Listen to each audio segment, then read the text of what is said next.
In 1947, split Punjab and Bengal, dividing millions of homes and hearts forever. This line changed the map of South Asia.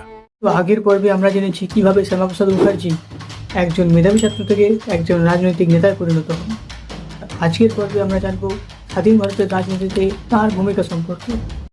এরপর আসে 1947 সাল। ভারত স্বাধীন হতে চলেছে।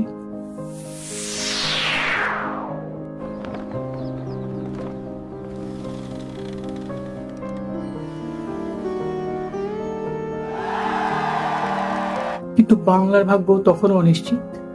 কলকাতা কি ভারতের অংশ হবে, নাকি সমগ্র বাংলা চলে যাবে পাকিস্তানের হাতে? আর এই প্রশ্নের উত্তর খুঁজতেই শুরু হয় এক তীব্র রাজনৈতিক লড়াই। আর সেই লড়াইয়ের অন্যতম আলোচিত মুখ হলেন ডক্টর শ্যামাপ্রসাদ মুখার্জি।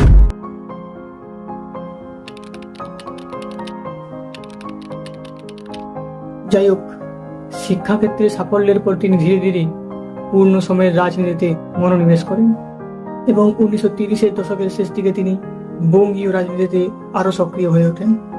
এরপর পরবর্তীকালে তিনি হিন্দু মহাসভার সাথে যুক্ত হয়ে সেই সংগঠনের অন্যতম গুরুত্বপূর্ণ নেতা হিসেবে পরিচিতি লাভ করেন। তাঁর বক্তব্য ছিল, ভারতের রাজনৈতিক সিদ্ধান্তে সংখ্যাগরিষ্ঠ ও সংখ্যালঘু উভয় সম্প্রদায়ের নিরাপত্তা ও সাংবিধানিক অধিকার নিশ্চিত করা প্রয়োজন। এরপরে চলে আসে 1940 সাল। 1940-এর দশকে বাংলার রাজনৈতিক পরিস্থিতি ক্রমে উত্তপ্ত হয়ে ওঠে। একদিকে স্বাধীনতার দাবি, অন্যদিকে সাম্প্রদায়িক উত্তেজনা। 1946 সালের ডিরেক্ট অ্যাকশনের পর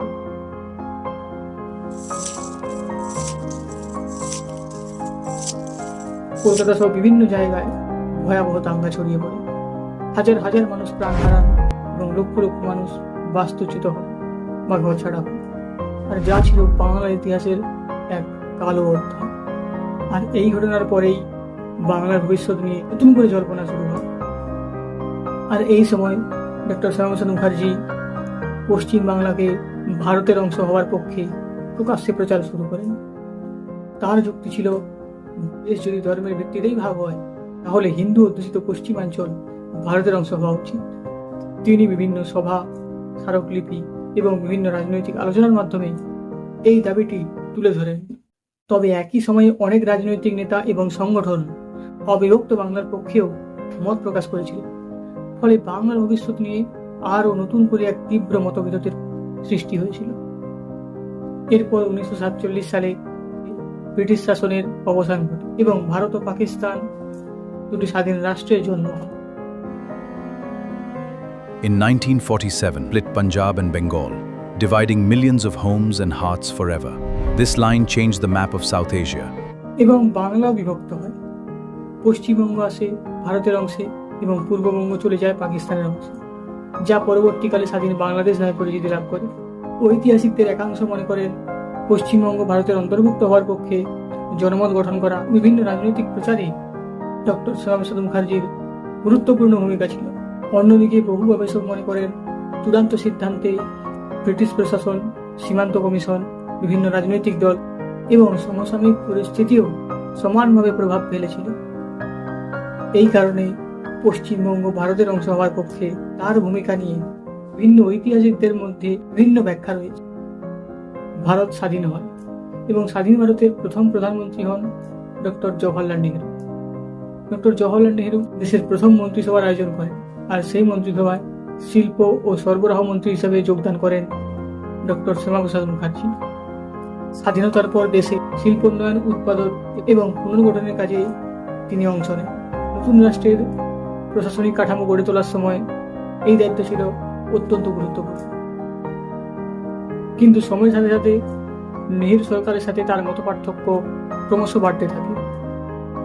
বিশেষ করে পূর্ব পাকিস্তান থেকে উদ্বাস্তু সমস্যা, ভারত পাকিস্তান সম্পর্ক এবং নেহরু লিয়াকত চুক্তি নিয়ে তিনি প্রকাশ্যে আপত্তি জানান এবং 1950 সালের 6 এপ্রিল তিনি কেন্দ্রীয় মন্ত্রিসভা থেকে পদত্যাগ করেছিলেন।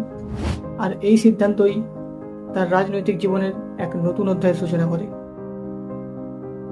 এরপর মন্ত্রিসভা ছাড়ার পর তিনি নতুন এক রাজনৈতিক দল গঠনের উদ্যোগ নেন এবং 1951 সালের 21 অক্টোবর তৈরি হয় ভারতীয় জনসংঘ এবং এই দলের প্রথম সভাপতি হন ডক্টর শ্যামাপ্রসাদ মুখার্জি।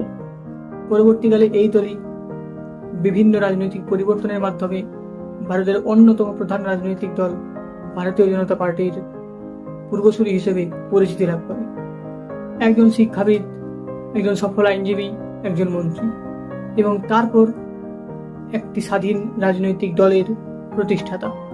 কিন্তু তার জীবনের আরও এক নাটকীয় অধ্যায় তখনও বাকি। কাশ্মীরে তার আন্দোলন,